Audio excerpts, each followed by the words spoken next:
Hello, and welcome to Message in the Middle with Marianne. We all know that life is hard, right? It's messy, it's unpredictable, but it can be wonderful all at the same time. My hope is that we can take a deep dive into self-development topics and explore life's lessons through book clubs, conversations, and interviews. And together, we can uncover the lessons that others have already learned to help us navigate this crazy, wonderful ride called life.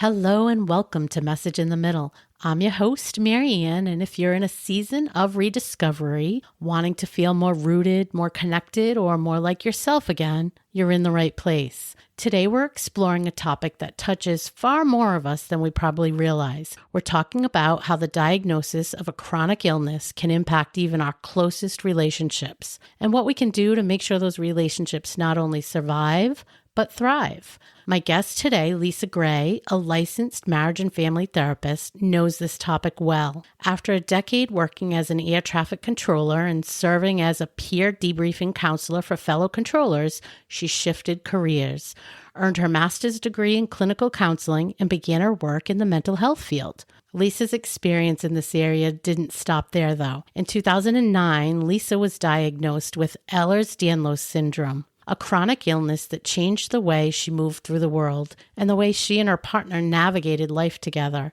That personal experience expanded her work, inspired her to specialize in supporting couples facing chronic illness, and eventually led to her writing her newest book, Thriving in a Relationship When You Have Chronic Illness: Navigate Challenges and Keep Your Relationship Strong Using Acceptance and Commitment Therapy.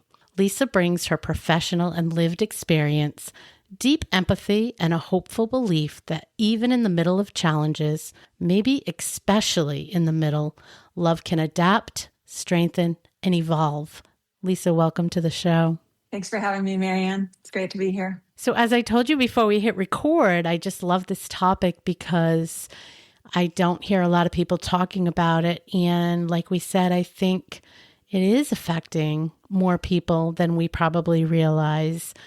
So before we get into a lot of specifics about relationships and strategies and all the things, help us get a little better understanding of how your own diagnosis sort of entered the picture and set you up for this work. Mm-hmm. Yeah, my diagnosis happened the way a lot of people's diagnosis happens, which is that I just started to feel like something wasn't quite right. And I would go to the doctor and they would say, your labs are normal, everything's normal. And, a lot of my symptoms had to do with like fatigue. Yeah, everyone's tired, or like joint pain.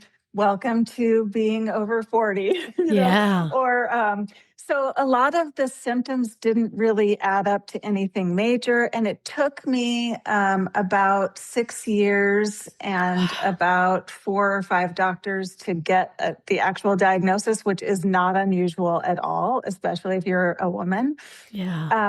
So there are some chronic illness diagnoses that come on suddenly. Like if you fall off a ladder and you get a traumatic brain injury that's going to affect you for the rest of your life, that's a very sudden thing. But for many of us with autoimmune or fibromyalgia or, Lyme disease, those kinds of things, it's like a slow slide into a different life. And a lot of times you don't even really realize how much your life is changing as you're going, because it's just like such small incremental things. And then for invisible illnesses such as mine, your partner might not believe you. That thankfully that was not the case in my situation, but in many situations that your partner's like, you look fine. What is the problem here? So there's a lot of different ways it can manifest. But for me, it was a very long, frustrating period of time where I just knew something wasn't right. We're living in our bodies all day, every day. So you can usually tell when something is not going well. And just the trauma of like medical disbelief and then having to change the way I just did lots of things. Like I used to hike, several times a week. And now I've got kind of a limit to what I can do. And still, I have to manage my energy a lot more than I used to. I wasn't planning to go here, but since you Mhm. shared it, I have to ask because it's such a crazy thing that we're dealing with, but I think it's becoming more and more known. This, I think what people are terming as medical gaslighting, or, Mm, you know, even if you don't yeah. want to put that term on it, but just not getting somebody that will help you do the work to really Hmm. dig into the root cause. Yeah. And you said you went through 4 or 5 doctors or 5 or 6 doctors over 5 or 6 years. Mhm. Like, was there something that you could say that was like the tipping point to that, or anything specific if you had to give something? Yeah. Well, what actually happened in my case was that my brother passed away of a sudden like heart aneurysm, which is can be a part of Ehlers-Danlos syndrome. And so after he died in such an unexpected and strange way, my general practitioner said, "Why don't you write down every symptom that you've ever had, like all in one place?" Because she's been sending me to a rheumatologist here and you know, this person here, that Yeah. how we are in the US, it's all siloed. Yeah. And so she said, "Why don't you just combine everything all together?" And so I did that. And then when she was able to see the like full picture, then she had a better idea of like who would be able to give me the proper diagnosis. And so I think my advice for people would be persistence. Like, unfortunately, we don't really have a healthcare system. We have a sick care system, Yeah. and the doctors are trained to figure out what's wrong with you and make you better. And chronic illness does not fit into that. They hate it because there's nothing they can really do about it. And that's not what they went to medical school for. So Yeah. I don't think it's always like super intentional on their part. It's just they don't really know what to do with us. Yeah. So the advice would just be to advocate for yourself and be persistent. If you Mm. know that something is not right, you just keep on advocating for yourself and keep on going until you find that one unicorn doctor who will listen Yeah. to you and take you seriously. It's good advice, Yeah. though. They are out there because I've heard of them and I've talked to them. There Yeah. are definitely unicorns spread across the United States, and I'm sure Mm. elsewhere as well. So you Yeah. just got to keep looking. I think the advice to write it down in one spot is another good piece, though, because if you just Yeah. think about it, yeah, they're probably scrolling through tests in that 10-minute time you have with them, and they're not remembering the ones you took 3 years ago or whatever. So that makes Exactly. a lot of sense. So that's good Yes. advice. Yeah. It's great to keep a journal. Yeah. Let's roll back to, you said that for you, as is the case with a lot of people, it's sort of a slow and steady roll, sort of Mhm. just little thing after little thing that just seems a little off, nothing real specific immediately that Yeah. that causes us to look at it a different way. When did you start really noticing the impact that it was potentially having in your life or on your relationships? Because my guess is you, like, and probably many others, we sort of just shift. We sort of just, you know, change routines. We do whatever it takes to sort of compensate. Compensate's Mhm. probably a good word. Yeah. Did you notice, like, you know, when did that become noticeable, or what made that become noticeable? Mhm. I think for many of my couples, it becomes noticeable when they got together because they loved a certain thing. Like, for example, one of my couples, they got together because they loved kayaking. That was their whole thing. Then when she got sick, she just simply could not do that Mm, anymore to the extent. So it becomes very apparent that you can't do those things anymore. For me, there was not a specific moment that I can recall, but like I said, we used to hike a lot. And now, like, if I do that same hike I used to do 4 times a week, I will like throw up. You know what I mean? Like, I like literally go past my capacity it's like running a marathon to me or something. So I think it was sort of gradual, where it's like instead of stand up paddleboarding, I was doing a lot of sit down paddleboarding, this sort of thing.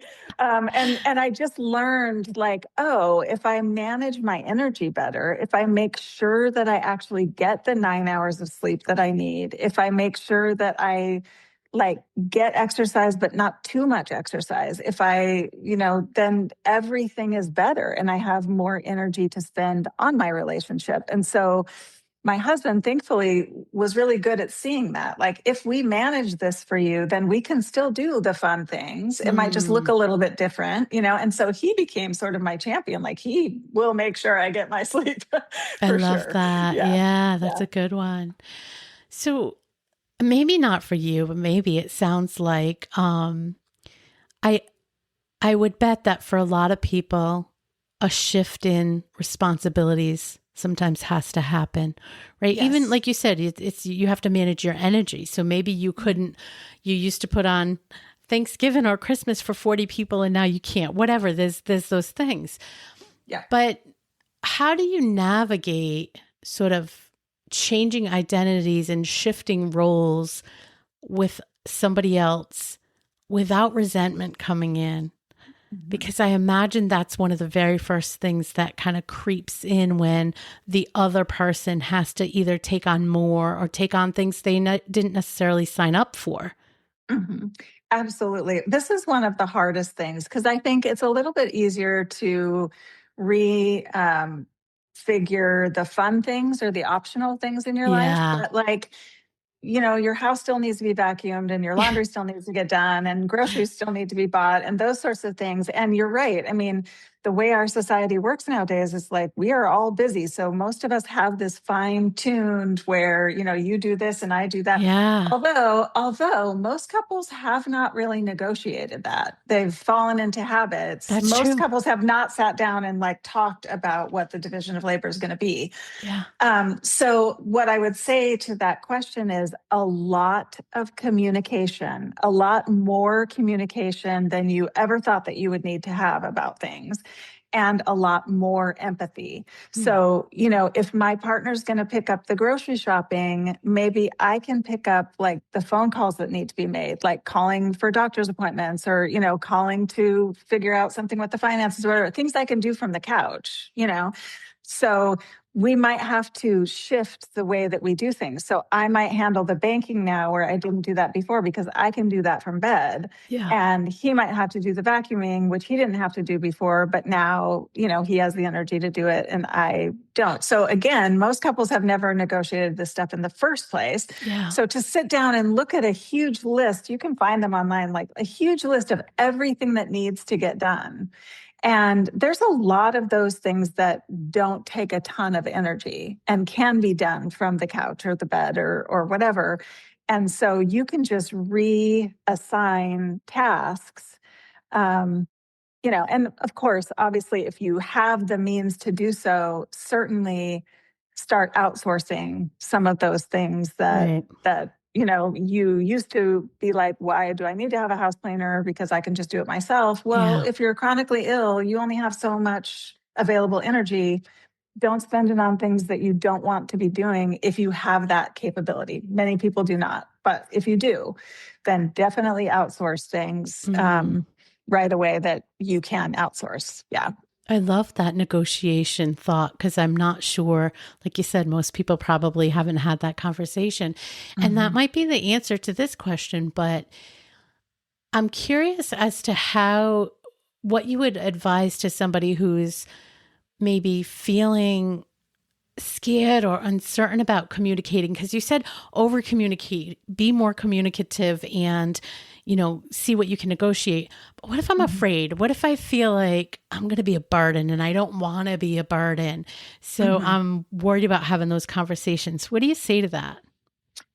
Yeah, one of the things that we do is to talk about the chronic illness like a third person in your relationship. So it's no one's fault, right? It's not your fault that you're sick. It's not your partner's fault that they're not. This is no one's fault. So no one's intending to be a burden or just being lazy or not doing their thing. This is something that has happened to you. Hmm. And I think it's really important, first of all, to understand that chronic illness is a grieving process. And it's a grieving process for both people, Hmm. although they're grieving usually different things and they may be in different stages of grieving about it. But if you can come at it from that position like, look, my partner is grieving all the things that, the ways we used to be, the things we used to do, the things they can no longer do because they can't leave me here alone or whatever it is. That's not your fault, but it's just a fact. So if you can come in with empathy, like, look, this is not the life that we signed up for. Totally get it. But here we are. This is Yeah. part of acceptance and commitment therapy, is like just acceptance of reality. This is where we are. Mm, So not talking about it isn't going to help. That's right. not that's not going to like achieve any sort of balance. So yes, it is sometimes scary. Conflict is scary in general. And my advice is always, it's like credit cards. You can pay now or you can pay later, and later's always more expensive. Later comes with interest. Yeah. So just like walk into the scary conversation and have it, because the sooner that you do that and you negotiate these things and you're honest with each other about your feelings, the better off you're going to be. How would you tell somebody to communicate? Because I'm kind of stringing some of the things you're saying together, and I'm thinking about, you said, for some people, it doesn't show up. It's not evident. And maybe even their spouse either doesn't believe it, or maybe doesn't believe it to the degree you are saying it's there, right? And Yeah. so how do you deal with sort of getting your spouse on the same page if they're not there? And I feel like there could be that disconnect, and that even in that negotiation, like if you don't have a quote unquote good spouse, you said you have a great partner, and Yeah. that's got to be hard. Is there something that you do to help people come together on that? Well, usually when people are in my office, it's because they're both there trying to figure out, it's the people who are not in my office that I'm actually worried about, because their partner won't come, That's or fair. doesn't believe them or whatever. So like in the book, I address both people, both the sick partner's needs and the well partner's needs. And one of the things that I say to the well partner is just agree with yourself right now that you are going to believe whatever your partner says. It Mm, might not make sense to you. It might not be apparent to you, but people generally don't lie about not feeling well. We lie yeah. about feeling better than we actually do. We Yeah. pretend to feel better than we actually do. We don't lie about not feeling good. Yeah. So, if I can just get a partner, or I'll say, like, let's just imagine for a moment. I'm not saying it is. Let's just imagine that everything that they're saying is true. Would that change how you're responding to them if it was really true? Or sometimes, saying, tell me about the last time you were sick. How did that, do you remember how it felt to just not be able to get out of bed or whatever? Like, if you can imagine that your partner feels like this every day, how would your behavior change? Mm, yeah. So, but if you're a person listening whose partner does not believe you, won't go to therapy, all of those kinds of things, I would say, trying to get them to come to the doctor with you or read material about your disease, or potentially hearing about it from someone else. Like if their friend could, have a Yeah. conversation with them about, Get an ally. maybe you're not the person who's going to help them understand this, but somebody else will. Yeah. And also, like, frame it like how it's going to benefit them. Look, if we can talk about this and negotiate this, it's going to be much easier for you, because I'll be able to pick up the things I can pick up over here while you're having to do this over there. So I want to make this easy for you. I want to make this more bearable for you.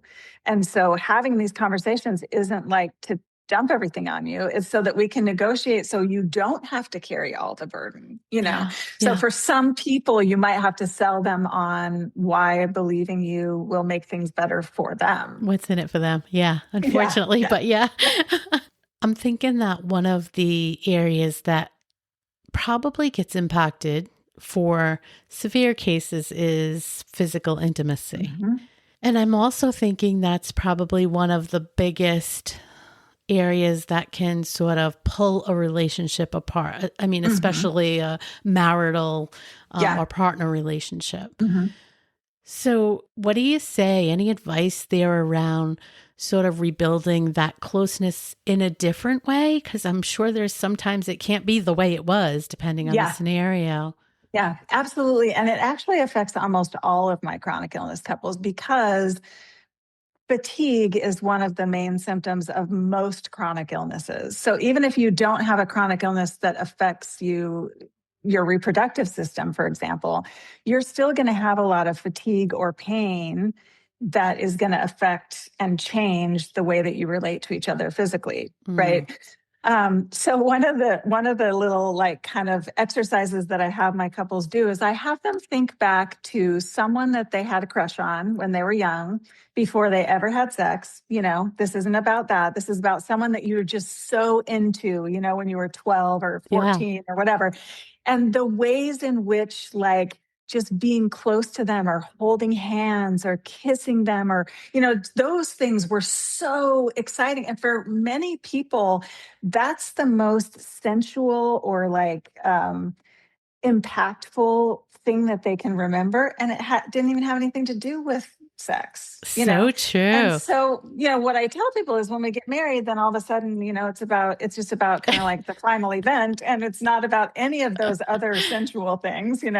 And so I try to take it back to the basics with couples, like just basic touch, holding each other. I mean, most chronically ill people can lie in bed next to their partner, Yeah. clothed or unclothed or whatever. But it's again about a lot of communication about how can we have physical closeness within the context of what is possible for you, you Mm, know?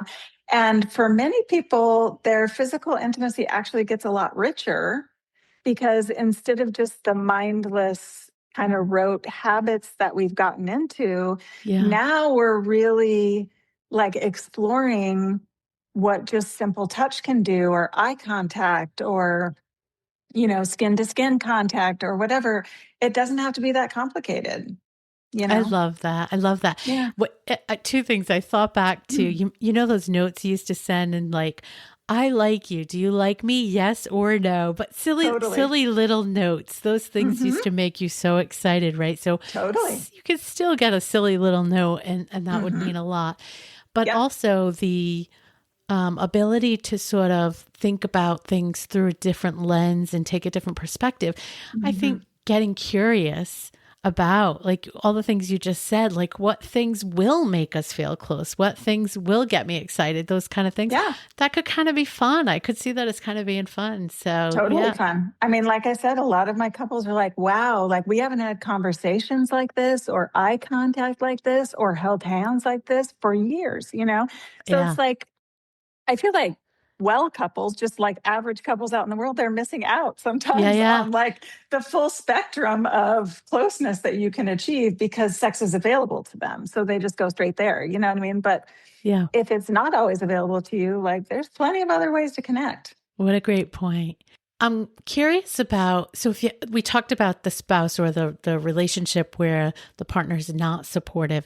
What if you have a super supportive person and they're willing to do whatever, step in however, take care of in any way possible? Mhm. Where do you or how do you draw the line between becoming the caregiver to the patient versus the spouse or partner to the person? Mhm. Or is that a blurry line and we let it get blurry? What's the advice there? Yeah, it's a little blurry. I mean, it kind of depends on the level of care needs that you have. I mean, sometimes I have a client who is paralyzed and in a wheelchair, and like, there's no avoiding the care needs that have to happen there. Right, I mean, there's just no way for his wife not to be his caregiver, right, right? right. But I think it's also, this part is sort of on the sick partner. Like, I will encourage, schedule, and almost force my husband to go play golf with his friends. I mean, even if I'm like, it would be so much better if he was here taking care of me. Like, I need him to go do that because I need him to be a person, Mm, not just my caregiver. I need him to. So it's very difficult sometimes if you're the sick partner to watch your partner go off and do things that maybe you used to do with them. Like, now they're going to play tennis with someone else when they used to play tennis with you, or now they're going wherever. But you really do need to encourage them to do that, not just for them, but also for you, yeah. because they need to be able to see come home to you and have something to share or whatever. So I do think that when you are sick, if you can encourage your partner to have their own friends, take care of themselves, do their own thing when you can, not always possible, but anything you can do to help them develop their own personal sense of self is going to help you because they're going to be a happier caregiver and much more pleasant to interact with than if all they do is take care of you. And do you suggest, back to the outsourcing comment, I mean, is there a line where you draw, or is it different for everybody where you say, I mean, let's just assume everybody has the money they need or the insurance they need, which we know is not true, but let's just assume that. Then is there a line in the sand that makes sense, or is it different for everybody? It's probably different for everyone, but what I would say is that the caregiver, your partner, should be doing the things that only your partner can do. So only your partner can have physical intimacy with you. Only your partner can have like conversations with you about your family or whatever. Anyone can help you take a shower, you know what I mean? Or get your medicine or whatever. So start with outsourcing the things that anyone could do. If anyone could do it, then pay someone to do it if you have that capability. Your partner should then be left with the things only they can do for you. No one else could do that. Only your partner could do that. Those are the connection pieces. Let someone else do the pieces that, are just tasks that anybody could do, right, for sure. Just tasks. Yeah. Not a lot of value add there as far as, specifically the person. That makes sense. So if you had to list some, and we've probably already talked about some, and somebody was listening and they're not sure if they're navigating it well, they think they could probably do better, it's a little bit messy, what would you say are some of the most common warning signs that the illness is sort of chipping away at their relationship? Well, you mentioned one of them earlier, which is resentment. So like you can't always avoid feelings of resentment because this is just not the life that either of you signed up for. But the resentment should be towards the illness, not towards each other, right? So it's sort of like assessing, is it me against you? Is it us against each other? Or is it us against the problem? Because it's not always going to be easy and it's not always going to be fun. But if it's us against the problem, then you're doing good. It might still be messy, but you're doing good. But if you find yourself turning at each other when the problem is really external to you, that's when you need to really start thinking, how can we become a team against the problem instead of against each other? Yeah. I love that. I love that reference of just thinking about the illness as a separate entity, because as all the things you're saying, if you sort of weave that in and just try to always ask yourself, am I keeping that perspective? I think that's sort of a really good objective to keep you grounded in how you're reacting and acting and planning and all the things. So I really love that. It's a good goalpost. Yeah. On the flip side, so we talked about some of the things that would show some challenges. When you're working with somebody and you're like, okay, check, we can release you. You guys are doing great. What does that look like? What does that look like in a day-to-day, problem-to-problem situation? Yeah. Well, one of the things that we haven't talked about, but I do a lot in my office with these couples, is that we define our values. So we define our values individually and define our values as a couple, because this is like just a little nutshell of acceptance and commitment therapy. What happens with acceptance and commitment therapy is that we accept all of our feelings. We might be resentful, sad, angry, whatever it is, we accept all that. We're not trying to make all those go away, but we commit to behaviors based on our values, not based on our feelings. So when I know a couple is doing well is when they say, well, our value is this, and so we're going to adjust our behavior in this way to match the value that we have, even though we're feeling all these things. Right. So that capacity to step out of the feeling state and be like, this is the kind of meaning we want to have in our lives. This is the kind of values we want to have in our lives. And these are the things that are possible for us in order to do that. So when you get chronically ill, You don't have to change your values. You might have to change your goals or your activities, but you don't have to change your values. So it's this thing where couples get to a place where they can adjust the things that they do on a daily basis, their activities, their goals, to match the values that they have. And that's where they're communicating and making their decisions from. I really love that. But I'm also thinking that's an evolved couple that gets, I Hmm. mean, really forget the Yeah, chronic illness, any couple. I mean, that's a right. really evolved couple that can always set the feeling aside. Hmm. Because Yeah. to your point, we're always going to have those feelings. So, Yeah, and John Gottman, who's like the guru of couples therapy, he always says like the happiest couples are not the ones who don't fight. They're the ones who repair well when they fight. So that this is the thing is I'm talking about this like this is the golden goals, right? yeah, Of yeah, of yeah. of therapy. No one's going to get that right all the time. The trick is being able to communicate enough to repair when you've gotten swept away by your feelings or whatever, repair that situation and then reorient to your goals and try again. You Mm, know, no one's going to be perfect at this all the time. It's hard. yeah. And I think exploring and having those goalposts, again, I keep using that word, but it makes me feel like it's a way to keep grounded to Hmm. this is the, wait, are we doing this through this perspective? It kind of can keep bringing you back is what it makes me Yeah. think of. So Yeah. that's a good grounding principle, if you will. Right. And then also, if you do your individual values, that's going back to the sick person kind of helping their well partner live their own life. Knowing your partner's values is going to help you make sure that they are also aligning themselves to their values outside of caring for you as well, and Mm, vice versa. Yeah. I love that. Yeah. So as you get out here and talk about the book and all the, great work that you're doing around this, are there a few key takeaways? I mean, we've probably hit on several of them, but is Mhm. there anything in specifically that you would like to make sure we get out there? Well, I mean, I think the main thing is like be compassionate to yourself and to each other. Like, this is not the life that you thought you were signing up for. No one should have to be dealing with this sort of thing. But here you are, you know what I mean? So, the Yeah. more compassionate you can be to yourself and the more compassionate you can be to your partner's experience, even if it's different than your experience, the better off you're going to be. Empathy is the thing. It's the Mm, golden ticket. So if each person can have empathy, that it's not just me whose life is getting messed up, it's also my partners, maybe in different ways. So let's just have a boatload of empathy for one another and see if we can negotiate until we find something that works for both of us. yeah. Yeah. I love that. I love the principles here.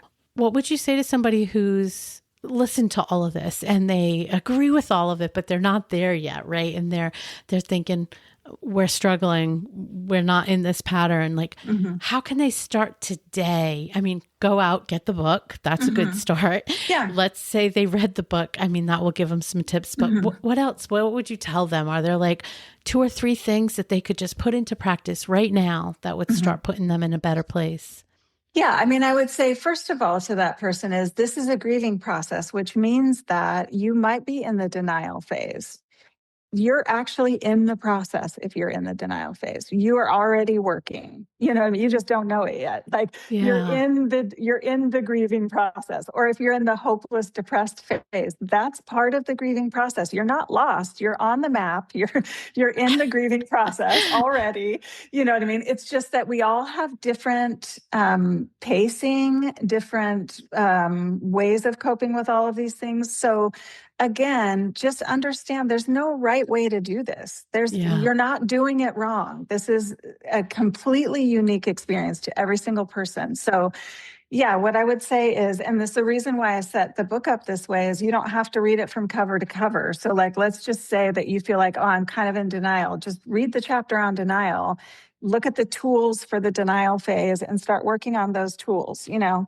But like mindfulness, being present with your own emotions, like kind of trying to unhook from unhelpful thoughts. There's a lot of work work that you can do before you even like sort of get to the more difficult pieces. Get yourself Yeah. grounded.